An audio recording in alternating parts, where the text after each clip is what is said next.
ఇవాళ చెప్పబోయేటటువంటి topic business analytics లో last class లో డేటా మార్ట్ అంటే ఏంటి, డేటా మార్ట్స్ ని ఏ విధంగా క్రియేట్ చేస్తామో అన్న విషయం గురించి డిస్కస్ చేయటం అనేటువంటిది జరిగింది. ఇప్పుడు ఇవాళ క్లాసులో డేటా వేరో ఉన్నటువంటి డిఫరెన్సెస్ గురించి మీకు ఇప్పుడు చెప్పడం జరుగుతుంది. డేటా వేర్హౌస్ కానీ లేదా మరియు డేటా మార్ట్ కానీ రెండు కూడా ఎందుకు ఉపయోగిస్తామంటే డేటా అనేటువంటి దాన్ని స్టోర్ చేయడానికి ఉపయోగిస్తాం. కాకపోతే మెయిన్ డిఫరెన్స్ కనుక చూసినట్టయితే డేటా వేర్హౌస్ లో లార్జ్ అమౌంట్ ఆఫ్ డేటా అనేటువంటిది సెంట్రలైజ్డ్ గా ఉంటుంది. డేటా మార్ట్ లో small amount of data decentralised గా ఉండటం అనేటువంటిది జరుగుతుంది. అందు గురించి మనకి ఈ రెండిట్ల మధ్య ఉన్నటువంటి డిఫరెన్సెస్ ని చెప్పేటప్పుడు ఇక్కడ డేటా వేర్హౌస్ అనేటువంటిది ఒక టైప్ ఆఫ్ డేటాబేస్ లాంటిది. అయితే ఏ టైప్ ఆఫ్ డేటాబేస్ అంటే data oriented in nature, data oriented nature తో కూడినటువంటి డేటాబేస్.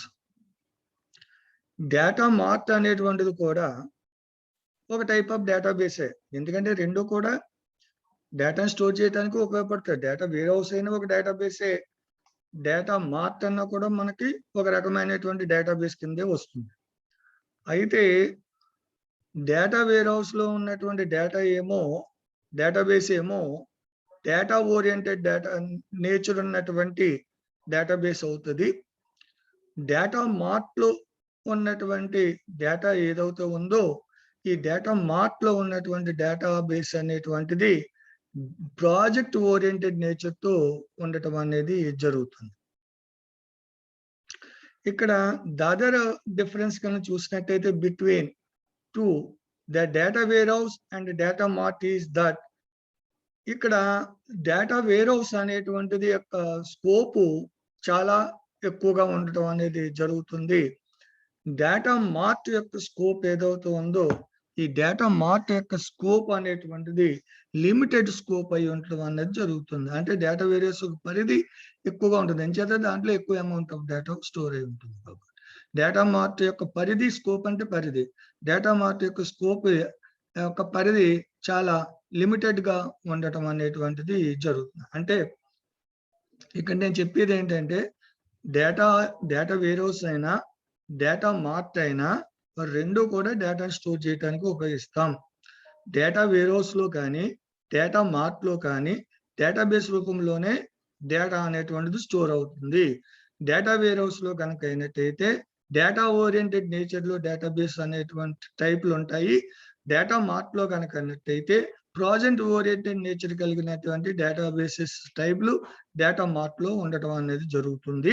డేటా వేర్ హౌస్ యొక్క స్కోప్ అనేటువంటిది ఎక్కువగా ఉంటుంది. డేటా మార్ట్ యొక్క స్కోప్ అనేది చాలా లిమిటెడ్ గా ఉండటం అనేది జరుగుతుంది. ఇక ఇక్కడ ఈ రెండిట్లకి ఉన్నటువంటి డిఫరెన్సెస్ ఏ అవుతూ ఉన్నాయో ఈ డేటా వేర్ హౌస్ ని డేటా మార్ట్ కి సంబంధించినటువంటి డిఫరెన్సెస్ ఏ అవుతూ ఉన్నాయో ఈ రెండు డిఫరెన్సెస్ టాబ్యులర్ రూపంలో ఇక్కడ చూపించడం అనేటువంటిది జరిగింది. ఇక్కడ ఈ డిఫరెన్స్ టాబ్యులర్ ఫార్మ్ లో డేటా వేర్ హౌస్ కి డేటా మార్ట్ కి ఉన్నటువంటి డిఫరెన్స్ అనేటువంటిది చూపించడం జరుగుతుంది. డేటా వేర్ హౌస్ అనేది సెంట్రలైజ్డ్ సిస్టమ్. ఎంచేత ఇక్కడ డేటా వేర్ హౌస్ అనేది సెంట్రలైజ్డ్ సిస్టమ్ అంటామంటే ఒక బిజినెస్ ఆర్గనైజేషన్ సంబంధించినటువంటి ఎన్ని డిపార్ట్మెంట్స్ అయితే ఉన్నాయో అన్ని డిపార్ట్మెంట్స్ సంబంధించినటువంటి డేటా ఒకే చోటు ఉంటుంది. మొత్తం త్రూఅవుట్ ది ఆర్గనైజేషన్ ఈ డేటా వేర్ హౌస్ ని మెయింటైన్ చేస్తుంది. కాబట్టి ఈ డేటా వేర్ హౌస్ అనేటువంటిది సెంట్రలైజ్డ్ సిస్టమ్ అన్నది జరుగుతుంది. అయితే డేటా మార్ట్ అనేటువంటిది ఏమవుతుందంటే డేటా మార్ట్ అనేటువంటిది డీసెంట్రలైజ్డ్ సిస్టమ్ అంటాడు. ఎంచేత డీసెంట్రలైజ్డ్ సిస్టమ్ అంటాడు? ఈ డేటా మార్ట్ లో ఒక ఆర్గనైజేషన్ లో ఇండివిజువల్ డిపార్ట్మెంట్ కి సంబంధించినటువంటి డేటా ఏదైతే ఉందో ఆ డేటాను మాత్రమే డేటా మార్ట్ లో మనం స్టోర్ చేయటం అనేటువంటిది జరుగుతుంది. కాబట్టి ఇది డీసెంట్రలైజ్డ్ సిస్టమ్ కిందేమో డేటా మార్ట్ అని చెప్తాం, సెంట్రలైజ్డ్ సిస్టమ్ గురించి కిందేమో డేటా వేర్ హౌస్ అనేటువంటిది చెప్పడం అనేది జరుగుతుంది. రెండో డిఫరెన్స్ ను గనక చూసినట్టయితే in data warehouse lightly denormalised takes place. Data warehouse కనుక డేటా మార్ట్ కనుక అయినట్టయితే highly denormalised take a place. Normalisation అంటే ఏంటనేది ఇక్కడ తెలుసుకోవాలి. నార్మలైజేషన్ అంటే ఏంటంటే మనకి ఒక డేటాబేస్ సంబంధించినటువంటి త్రూఅవుట్ ది స్ట్రక్చర్ ఏదైతే ఉందో దాన్ని డికంపోజిషన్ చేస్తూ ఒక స్ట్రక్చర్ ని రెండు మోర్ దాన్ వన్ స్ట్రక్చర్స్ కింద, అలాగే ప్రతి స్ట్రక్చర్ ని కూడా మోర్ దాన్ వన్ స్ట్రక్చర్స్ కింద డివైడ్ చేస్తూ చేసేటటువంటి ప్రాసెస్ ని డేటాబేస్ మేనేజ్మెంట్ సిస్టమ్ లో నార్మలైజేషన్ అని అంటాం. ఈ నార్మలైజేషన్ వల్ల మెయిన్ అడ్వాంటేజ్ ఏంటంటే డేటా డూప్లికేషన్ అనేది టేబుల్స్ లో స్టోర్ అయ్యేటటువంటి డేటా, అంటే డేటాబేస్ లో డేటా ఏ రూపంలో స్టోర్ అవుతుంది? టేబుల్ రూపంలో స్టోర్ అవుతుంది. టేబుల్లో డేటా ఏ రూపంలో స్టోర్ అవుతుంది? రికార్డ్స్ రూపంలో స్టోర్ అవుతుంది. రికార్డ్స్ కి ఒక స్ట్రక్చర్ అనేటువంటిది, ఆ రికార్డ్ లో ఎన్ని ఎలిమెంట్స్ అయితే స్టోర్ చేస్తాం ప్రతి ఎలిమెంట్ కి కూడా ఒక ఫీల్డ్ నేమ్ అనేది ఉంటుంది. ఆ మొత్తం ఫీల్డ్ అన్నిటిని కలిపినట్టయితే ఆ రికార్డ్ యొక్క లేదా టేబుల్ యొక్క స్ట్రక్చర్ అంటూ అనేది జరుగుతూ ఉంటుంది. అందు గురించి ఇక్కడ డీనార్మలైజేషన్ అనేటువంటిది లైట్ గా ఉండటం అనేటువంటిది జరుగుతుంది డేటా వేర్ హౌస్ లో. డీనార్మలైజేషన్ అనేటువంటిది డేటా మార్ట్ లో చాలా ఎక్కువగా ఉండటం అనేటువంటిది జరుగుతుంది. నార్మలైజేషన్ డీనార్మలైజేషన్ ఏమో డేటా వేర్ హౌస్ లో లైట్ గా ఉంటుంది. డీనార్మలైజేషన్ అనేది ఏమో డేటా మార్ట్ లో చాలా హైలీ ఉండటం అనేది జరుగుతుంది. అదే విధంగా నెక్స్ట్ డిఫరెన్స్ కన్నా చూసినట్టయితే డేటా వేర్ హౌస్ కి డేటా మార్ట్ కి చూసినట్టయితే డేటా వేర్ హౌస్ అనేది టాప్ డౌన్ మోడల్ ని ఉపయోగించుకున్నట్టయితే డేటా మార్ట్ అనేది బాటమ్ అప్ మోడల్ ని ఉపయోగించుకుంటూ అనేది జరుగుతుంది. ఈ విషయాన్ని ఇదివరకు కూడా చెప్పాను. ఇది ఎక్కడ డేటా మార్ట్ గురించి క్రియేట్ చేసేటువంటి పద్ధతిలో డిఫరెంట్ టైప్స్ ఆఫ్ మెథడ్స్ ఉన్నాయి. ఈ డిఫరెంట్ టైప్స్ ఆఫ్ మెథడ్స్ లో ఇప్పుడు డేటా వేర్ హౌస్ అనేది టాప్ డౌన్ మోడల్ అంటున్నాం. టాప్ డౌన్ మోడల్ అంటే ఏంటి? ఒక లార్జ్ మాడ్యూల్ కనుక ఉన్నట్టయితే ఆ లార్జ్ మాడ్యూల్ నుంచి నెంబర్ ఆఫ్ మాడ్యూల్స్ డివైడ్ చేస్తూ అన్నది జరిగినైతే దాన్ని టాప్ డౌన్ మోడల్ అంటాం. బాటమ్ అప్ మోడల్ అంటే ఏం జరుగుతుంది? చిన్న చిన్న మాడ్యూల్ కలుపుకుంటూ ఒక కొన్ని మాడ్యూల్ తయారు చేసి ఆ మాడ్యూల్ని కల్పించి దానికంటే హైర్ లెవెల్లో ఉన్నటువంటి మాడ్యూల్ని కనుక డిజైన్ చేసినట్టయితే దాన్ని మనం ఏమంటాం అంటే బాటమ్ అప్ మోడల్ అంటాం అనేది జరుగుతూ ఉంటుంది. అందు గురించి డేటా వేర్ హౌస్ లో టాప్ డౌన్ మోడల్ అంటాం అనేది జరుగుతుంది. డికంపోజిషన్ ఉన్నటువంటి హైయర్ లెవెల్ నుంచి లోయర్ లెవెల్ వరకు వస్తుంది. ఇక్కడ డేటా మార్ట్ లో మాత్రం కంపోజిషన్ అనేటువంటిది లోయర్ లెవెల్ నుంచి హైయర్ లెవెల్ కి వెళ్ళటం అనేటువంటి జరుగుతుంది. కాబట్టి దీంట్లో డేటా వేర్ హౌస్ లో టాప్ డౌన్ మోడల్ కనుక ఉపయోగించినట్టయితే డేటా మార్ట్ లో మాత్రం మనకి బాటమ్ అప్ మోడల్ అనేటువంటిది ఉపయోగించడం అనేది జరుగుతుంది. ఇంకొక డిఫరెన్స్ కనుక చూసినట్టయితే డేటా వేర్ హౌస్ అనేది బిల్డ్ చేయటం లేదా తయారు చేయటం అనేది చాలా డిఫికల్ట్ టాస్క్. ఎందుకంటే మొత్తం త్రూఅవుట్ ది ఆర్గనైజేషన్ సంబంధించినటువంటి డేటా అంతా కూడా డేటా వేర్ హౌస్ లో ఉంటుంది. ఒక్క ఆర్గనైజేషన్ కాదు, అన్ని రకాల ఆర్గనైజేషన్ సంబంధించినటువంటి డేటా కూడా వేర్ హౌస్ లో ఉండొచ్చు. అందు గురించి దీన్ని బిల్డ్ చేయడం అనేటువంటిది it is a difficult task అంటాడు. కానీ డేటా మార్ట్ అనేటువంటిది యొక్క స్కోప్ తక్కువగా ఉంటుంది. కాబట్టి ఈ డేటా మార్ట్ అనేటువంటిది బిల్డ్ చేయడం అనేటువంటిది ఈజీగా ఉండటం అనేది జరుగుతుంది. ఇక్కడ నెక్స్ట్ ఇంపార్టెంట్ డిఫరెన్స్ కనుక చూసినట్టయితే డేటా వేర్ హౌస్ అనేటువంటిది కన్స్టిలేషన్ స్కీమ్ అని యూజ్ చేస్తుంది. కన్స్టిలేషన్ స్కీమ్ అని ఉపయోగించుకుంటుంది. డేటా మార్ట్ కనుక చూసినట్టయితే స్టార్ స్కీమాను కానీ మరియు స్నోఫ్లేక్ స్కీమాను కానీ ఉపయోగించుకుంటాం అన్నది జరుగుతుంది. ఏంటి స్కీమా? స్కీమా మీన్స్ టేబుల్ యొక్క స్ట్రక్చర్. స్కీమా అంటే స్ట్రక్చర్ ఆఫ్ ది టేబుల్ అనుకోండి, లేకపోతే స్ట్రక్చర్ ఆఫ్ ది, మీకు అర్థం అవడం కోసం డేటాబేస్ అనుకోండి. ఇక్కడ కన్సిస్టలేషన్ స్కీమా అనేటువంటిది డేటా వేర్ హౌసింగ్ అనేది ఉపయోగించినట్టయితే స్టార్ స్కీమా కానీ స్నో ఫ్లేక్ స్కీమాని ఈ రెండింటిని కూడా మనకి డేటా మార్ట్ అనేటువంటిది ఉపయోగించడం అనేది జరుగుతుంది. ఇక్కడ ఫస్ట్ ని ఈ రెండిట్ల గురించి నేను ఎక్స్ప్లెయిన్ చేసేటప్పుడు ఫ్యాక్ట్ టేబుల్ అనేటువంటి దాని గురించి ముందు చెప్పవలసి వస్తుంది. ఫ్యాక్ట్ టేబుల్ ఈ స్కీమాల గురించి చెప్పేటప్పుడు ఫ్యాక్ట్ టేబుల్ గురించి చెప్పవలసి వస్తుంది. అసలు ఫ్యాక్ట్ టేబుల్ అంటే ఏంటి? Fact table is a consist of the measurements, metrics are facts of the business process. ఒక బిజినెస్ ప్రాసెస్ సంబంధించినటువంటి ఫ్యాక్ట్స్ కానీ, మ్యాట్రిసెస్ కానీ, మెజర్మెంట్స్ కానీ కలిగి ఉన్నటువంటి టేబుల్ ఏదవుతుందో దాన్ని మనం ఏమంటే ఫ్యాక్ట్ టేబుల్ అంటాం. It is located at the centre of ఇది సాధారణంగా ఈ ఫ్యాక్ట్ టేబుల్ అనేటువంటిది స్టార్ స్కీమాలో కానీ స్నో ఫేక్ స్కీమాలో కానీ సెంటర్ లో ఉండటం అనేటువంటిది జరుగుతూ ఉంటుంది.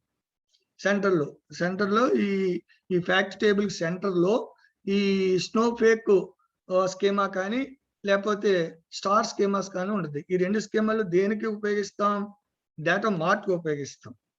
అది సింపుల్ గా ఫ్యాక్ట్ టేబుల్ అంటే అనే దానికి ఎగ్జాంపుల్.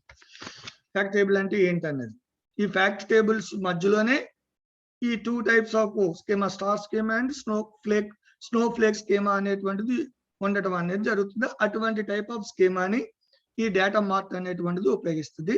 ఈ డేటా వేర్ హౌస్ అనేటువంటిది మాత్రం కన్సిస్టలేషన్ స్కీమాను ఉపయోగిస్తుంది. ఇప్పుడు కన్సల్టేషన్ స్కీమా అంటే ఏంటి, స్టార్ స్కీమా అంటే ఏంటి, స్నో ఫ్లేక్ స్కీమా అంటే ఏంటి అన్నది మీకు సింపుల్ గా చెప్తున్నాను చూడండి.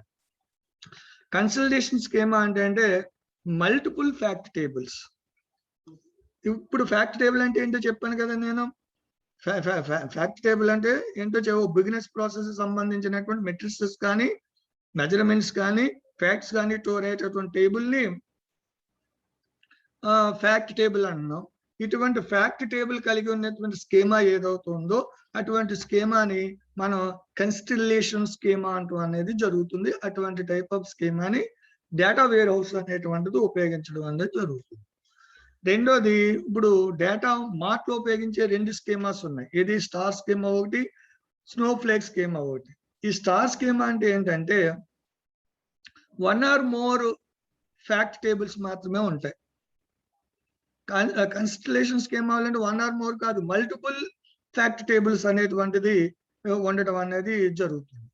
అయితే ఇక్కడ 1 or more ఫ్యాక్ట్ టేబుల్స్ అనేటువంటి స్టార్ స్కీమాలో ఉన్నప్పుడు ఒక ఫ్యాక్ట్ టేబుల్ ఇంకొక ఫ్యాక్ట్ టేబుల్ కంపల్సరీగా రెఫరెన్స్ చేయటం అనేటువంటి జరుగుతుంది. అందు గురించి ఈ స్టార్ స్కీమాలో ఉన్నటువంటి నెంబర్ ఆఫ్ ఫ్యాక్ట్ టేబుల్స్ ఏవైతే ఉన్నాయో ఈ నెంబర్ ఆఫ్ ఫ్యాక్ట్ టేబుల్స్ అన్ని కూడా డైమెన్షన్ టేబుల్స్ కింద ఉండటం అనేది జరుగుతుంది. అంటే డైమెన్షన్ అంటే మీకు సి లాంగ్వేజ్ కనుక తెలుసున్నట్టు 1 dimensional, 2 dimensional, 3 dimensional, 4 dimensional అంటాం కదా. అలాగే డైమెన్షనల్ రూపంలోనే ఈ ఫ్యాక్ట్ టేబుల్స్ అంతా కూడా 1 or more ఫ్యాక్ట్ టేబుల్స్ అన్ని కూడా డైమెన్షనల్ రూపంలో ఉంటూ ఒక ఫ్యాక్ట్ టేబుల్ ఇంకో ఫ్యాక్ట్ టేబుల్ అని కనుక రెఫరెన్సింగ్ కనుక చేసుకున్నట్టయితే అటువంటి స్కీమాని మనం ఏమంటామంటే స్టార్ స్కీమా అంటాం. ఇది డేటా మార్ట్ లో ఉపయోగిస్తాం. రెండో టైప్ ఆఫ్ స్కీమా ఏమంటే స్నో ఫ్లేక్ స్కీమా. ఈ స్నో ఫ్లేక్ స్కీమా అంటే ఏంటంటే మల్టీ డైమెన్షనల్ డేటాబేసెస్ ఏవైతే ఉన్నాయో ఈ మల్టీ డైమెన్షనల్ డేటాబేసెస్ సంబంధించినటువంటి టేబుల్స్ ఏవైతే ఉన్నాయో ఆ మల్టీ డైమెన్షనల్ డేటాబేసెస్ సంబంధించినటువంటి టేబుల్స్ ని ఒక లాజికల్ అరేంజ్మెంట్ చేయడానికి ఉపయోగపడేటటువంటి స్కీమా ఏదైతే ఉందో ఆ స్కీమాని స్నో ఫ్లేక్ స్కీమా అంటూ అనేది జరుగుతుంది.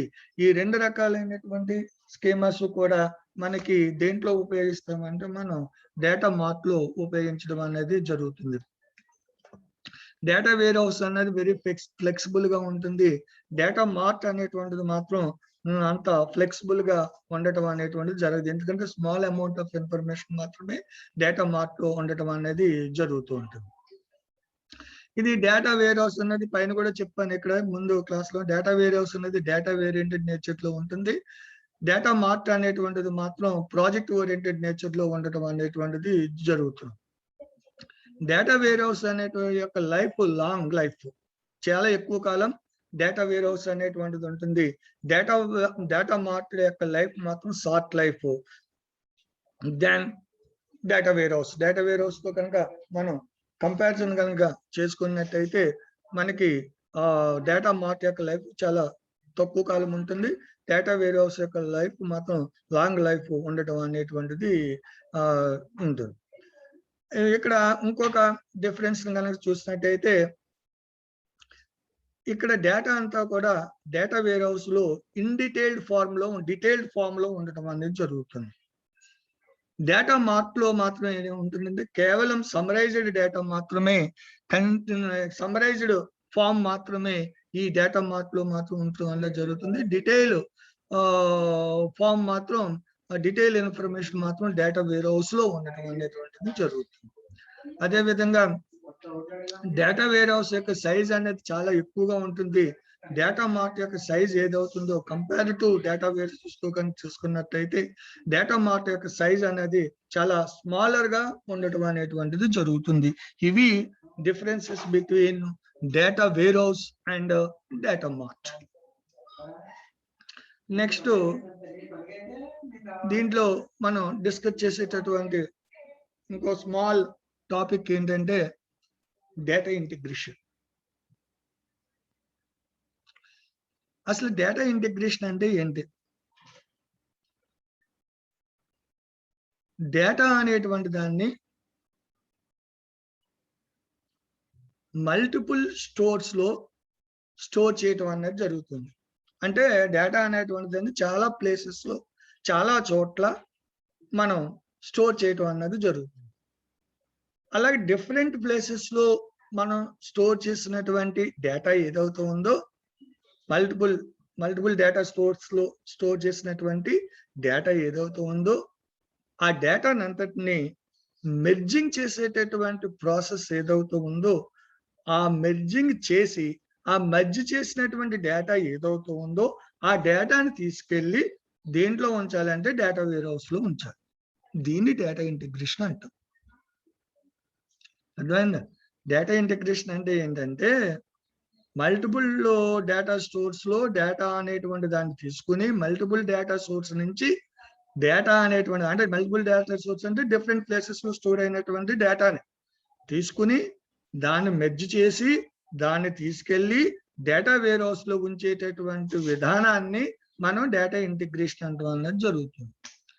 ఈ డేటా ఇంటిగ్రేషన్స్ లో మన combination of technical business process లో ఉండటం అనేటువంటిది జరుగుతూ ఉంటుంది.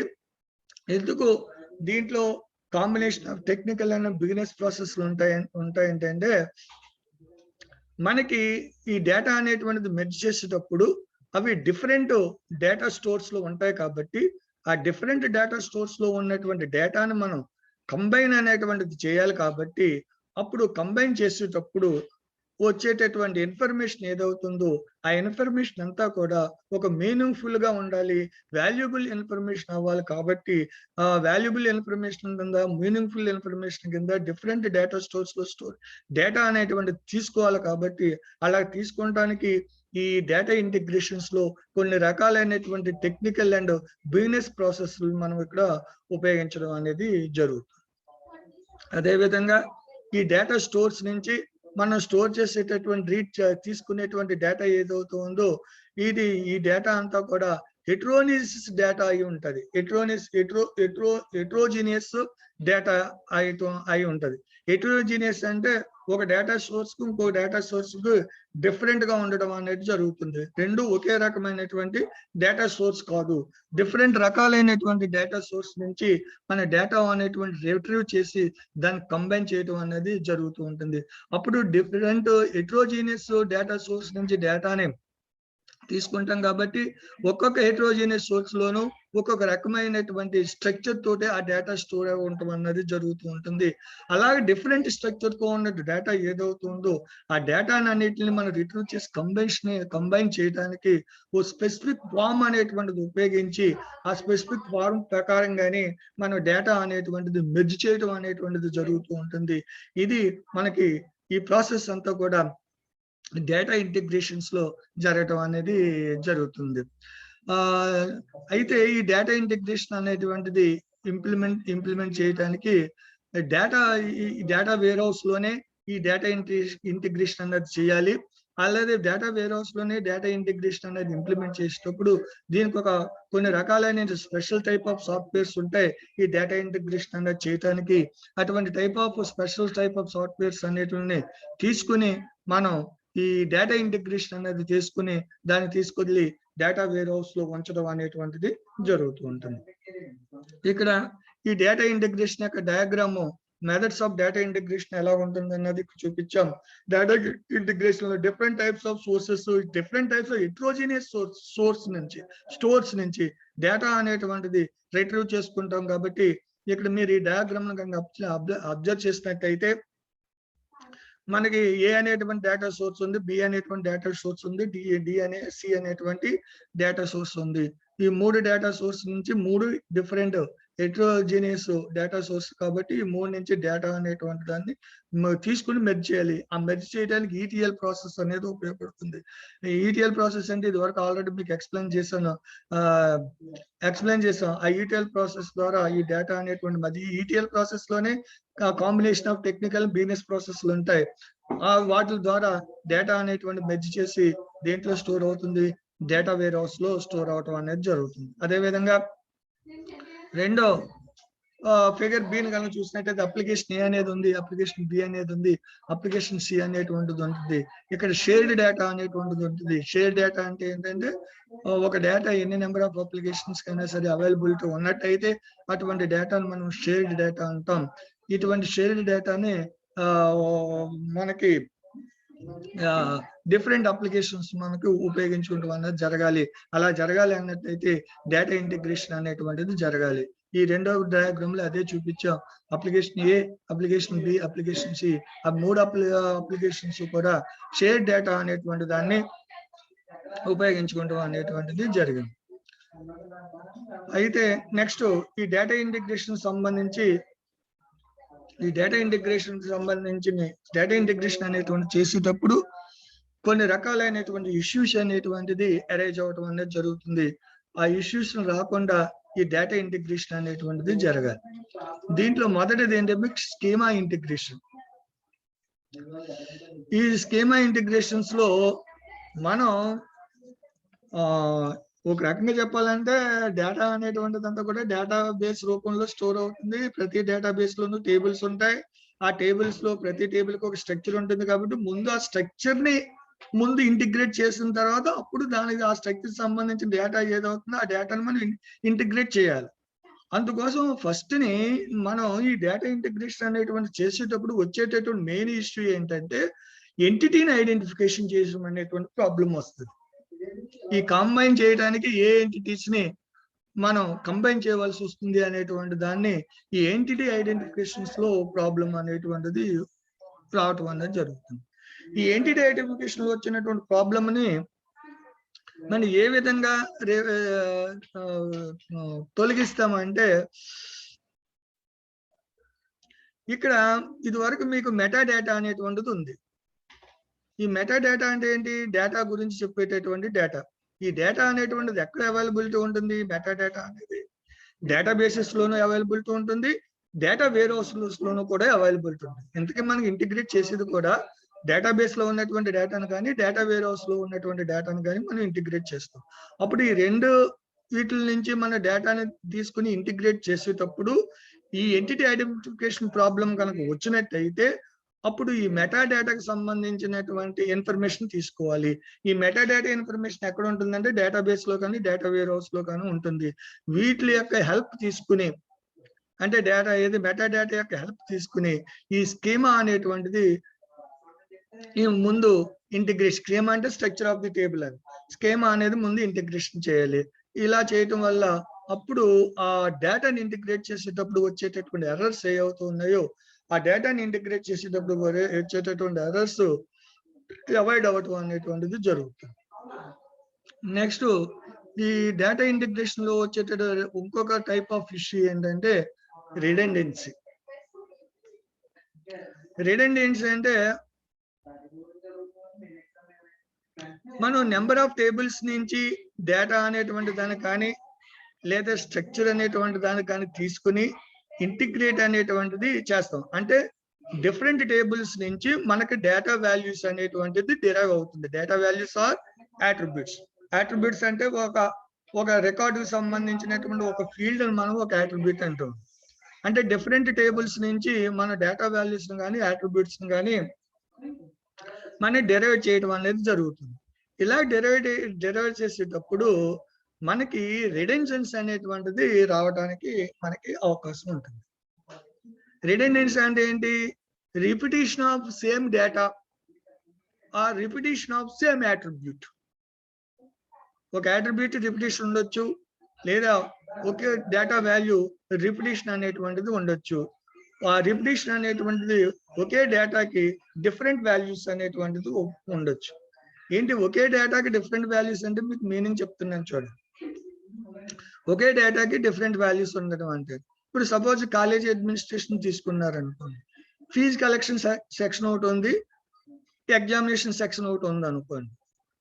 రెండు చోట్ల కూడా మీ నేమ్ ని మీ రోల్ నెంబర్ ని స్టోర్ చేయడం జరుగుతుంది, రెండు ప్లేసెస్ లో కూడా. అయితే అది ఒకటే డేటా వాల్యూ. ఏంటి? నేమ్ అనేటువంటి డేటా వాల్యూ, నేమ్ అనేటువంటి అట్రిబ్యూట్. కానీ ఈ నేమ్ అనేటువంటి అట్రిబ్యూట్ కి లేదా ఈ నేమ్ అనేటువంటి డేటా వాల్యూకి డిఫరెంట్ వాల్యూస్ ఎలా ఉంటాయి అంటున్నాను. మీరు ఫీజు కట్టించుకునే సెక్షన్ లో మీ నేమ్ను ఒక రకంగా ఎంటర్ చేస్తే ఎగ్జామినేషన్ సెక్షన్ లో మీ నేమ్ను ఇంకో రకంగా ఎంటర్ చేస్తారు. అంటే మీకు సర్నేమ్ ఉందనుకో, ఓ దుక్కుని ఇనిషియల్ రాస్తాడు, ఇంకొక దుక్కునేమో సర్నేమ్ ఫుల్ ఫామ్ లో రాస్తాడు. అంటే సేమ్ వాల్యూ అయినా అది డిఫరెంట్ గా ఉంటుంది. ఆ వాల్యూ డిఫరెంట్ ప్లేసెస్ లో డిఫరెంట్ గా ఉండడం అనేది జరుగుతుంది. అంటే ఈ డూప్లికేట్ అయినటువంటి వాల్యూ ఏదవుతుందో, ఈ డూప్లికేట్ అయినటువంటి వాల్యూ ఒకే డేటాకి సంబంధించింది అయినా సరే, సంబంధించిన రెండు ప్లేసెస్ లో ఒకే రకంగా ఉండడం అనేది జరుగుతుంది. మరి ఇటువంటి వాల్యూని మనం ఇంటిగ్రేషన్ చేయవలసి వచ్చినప్పుడు అది డిఫరెంట్ వాల్యూ ఫార్మాట్ లో ఉంది, కానీ ఒకే డేటా వాల్యూ అయినా సరే డిఫరెంట్ ఫార్మాట్ లో ఉంది. కాబట్టి ఇటువంటి ఇంటిగ్రేషన్ చేసేటప్పుడు ఈ డూప్లికేషన్ అనేటువంటిది లేకపోతే ఈ రిడెండెన్సీ అనేటువంటిది ప్రాబ్లం అనేటువంటిది రావటం అనేది జరుగుతుంది. దీన్ని మనం హ్యాండిల్ చేస్తూ మనం డేటా ఇంటిగ్రేషన్ అనేటువంటిది జరగాలి. అందు గురించి డూప్లికేషన్ అనేటువంటిది అన్న డేటా లేకుండా చూసుకుని అప్పుడు మాత్రమే ఇంటిగ్రేషన్ అనేటువంటిది చేయాలి. అంటే ఇప్పుడు ఏంటి? స్టూడెంట్ నేమ్ ఫీజు కలెక్షన్ లోను సపోజ్ ఎగ్జామినేషన్ సెక్షన్ లోను ఉందనుకోండి, ఈ రెండిట్లో ఉండేటట్టు చూడకూడదు. అప్పుడు ఏదో ఒక చోట మాత్రం ఉండి రెండు చోట్ల యాక్సెస్ అయ్యేటటువంటి విధంగా ఆ డేటా ఎలిమెంట్ అనేటువంటి దాన్ని చేసిన తర్వాత, ఈ రిడెండెన్సీ అనేటువంటి తీసేసిన తర్వాత అప్పుడు మాత్రమే ఈ డేటా ఇంటిగ్రేషన్ అనేటువంటిది చేయవలసి రావడం అనేది జరుగుతుంది. అదే విధంగా నెక్స్ట్ రకమైనటువంటి ఇష్యూ ఏమవుతుందంటే data value complexities. It is an important issue in data integration. Detection and resolution of data value complexities should be carefully done. Complicity వస్తుంది అంటే ఇప్పుడు రెండు టేబుల్స్ ఉన్నాయనుకోండి, రెండు టేబుల్స్ లోనూ స్టూడెంట్స్ నేమ్ అనేటువంటిది ఉందనుకోండి. స్టూడెంట్స్ నేమ్స్ ఉన్నప్పుడు ఈ రెండు టేబుల్స్ కలిపి నేను ఇంటిగ్రేట్ చేస్తున్నాను అనుకోండి. మరి ఈ స్టూడెంట్స్ నేమ్ రెండు టేబుల్స్ నుంచి రాకూడదు కదా, ఏదో ఒక టేబుల్ నుంచి రావాలి, ఇంకొక టేబుల్ నుంచి ఆగిపోవాలి, రెండు ఒకటే. ఇప్పుడు సపోజ్ ఇందాకే చెప్పాను నేను, ఫీజు కలెక్షన్ లో ఉన్నటువంటి సంబంధించిన రికార్డ్స్ అన్ని కూడా ఒక టేబుల్లోనూ, ఎగ్జామినేషన్ సెక్షన్స్ ఉన్న టేబుల్ అన్ని కూడా ఒక టేబుల్లోనూ ఉన్నది అనుకుందాం. ఇప్పుడు ఈ రెండు టేబుల్స్ ని మెర్జ్ చేస్తున్నాం అనుకోండి, ఈ రెండు టేబుల్స్ లో కూడా స్టూడెంట్స్ నేమ్ ఉంటుంది. అంటే స్టూడెంట్ నేమ్ ఉంటుందంటే స్టూడెంట్ యొక్క వాల్యూ అనేది కంప్లీసిటీ ఉంటుంది. మరి రెండు టేబుల్ నుంచి స్టూడెంట్ వాల్యూని తీసుకున్నట్టయితే మనం మెర్జ్ చేసేటటువంటి డేటాలో ఒకే నేమ్ రెండు సార్లు రావడం అనేది జరుగుతుంది. అలా రాకూడదు, ఎన్నిసార్లు రావాలి? ఒకసారి మాత్రమే రావాలి. ఇటువంటి డేటా వాల్యూ కంప్లీసిటీ అనేటువంటి ఏదైతే ఉందో అటువంటి వాటిని డిటెక్ట్ చేస్తూ దాన్ని రిజాల్వ్ చేసి అప్పుడు డేటా వాల్యూ కంప్లిసిటీ అనేటివి లేకుండా కేర్ఫుల్ గా డేటా ఇంటిగ్రేషన్ అనేటువంటిది చేయవలసి వస్తుంది. అందువల్ల ఇంకోటి ఏంటంటే careful integration of data from multiple sources can reduce and avoid redundancy and inconsistency. అదే విధంగా ఈ డేటా ఇంటిగ్రేషన్ అనేటువంటిది చేసేటప్పుడు కూడా మల్టిపుల్ సోర్సెస్ నుంచి మనం డేటా అనేటువంటిది తీసుకుంటాం కాబట్టి అలా మల్టిపుల్ సోర్సెస్ నుంచి డేటా తీసుకునేటప్పుడు ఇన్కన్సిస్టెన్సీ అనేటువంటిది కానీ ఈ రిడెండెన్సీ అనేటువంటి దాన్ని ఇన్కన్సిస్టెన్సీ అండ్ రిడెండెన్సీ అంటే ఒకే రకమైన వాల్యూ నెంబర్ ఆఫ్ టైమ్స్ అంటాం. ఇన్కన్సిస్టెన్సీ అంటే ఒక వాల్యూని యాక్సెస్ చేసినట్టు దానికి సంబంధించి ఇంకో వాల్యూ వచ్చేయటం, దీన్ని ఇన్కన్సిస్టెన్సీ అంటాం. ఇటువంటి టైప్ ఆఫ్ కాంప్లిసిటీస్ అనేటువంటిది ఏమీ లేకుండా ఈ డేటా ఇంటిగ్రేషన్ చేసేటప్పుడు మనం జాగ్రత్తలు అనేటువంటిది తీసుకోవడం అనేది జరుగుతుంది. ఇక్కడ స్మాల్ ఎగ్జాంపుల్ అనేటువంటిది ఇక్కడ మెన్షన్ చేసిన అసలే డేటా ఇంటిగ్రేషన్ అంటే ఏంటి అనేటప్పుడు ఏం ఇప్పుడు ఎంఎస్ ఎక్సెల్ ఉంది, ఎంఎస్ వర్డ్ ఉంది. నిజానికి ఎంఎస్ ఎక్సెల్ ఎంటర్ చేసినటువంటి డేటా ఒక ఫార్మాట్ లో ఉంటుంది, ఎంఎస్ వర్డ్ లో ఎంటర్ చేసినటువంటి డేటా ఒక ఫార్మాట్ లో ఉంటుంది. అది ఒక సోర్స్, ఇది ఒక సోర్స్. ఇప్పుడు రెండింటిని కలుపుతున్నాం, ఇంటిగ్రేట్ చేస్తాం. ఇంటిగ్రేట్ చేసి ఒక డాక్యుమెంట్ కింద తయారు చేయాలి.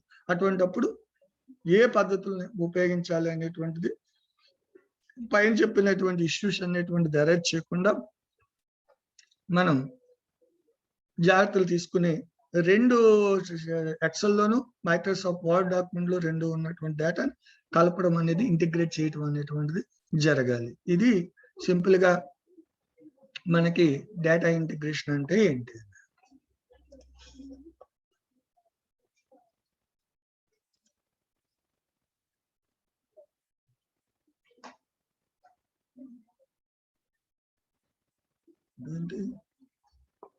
స్టాప్ రికార్డింగ్ అవ్వలేదు.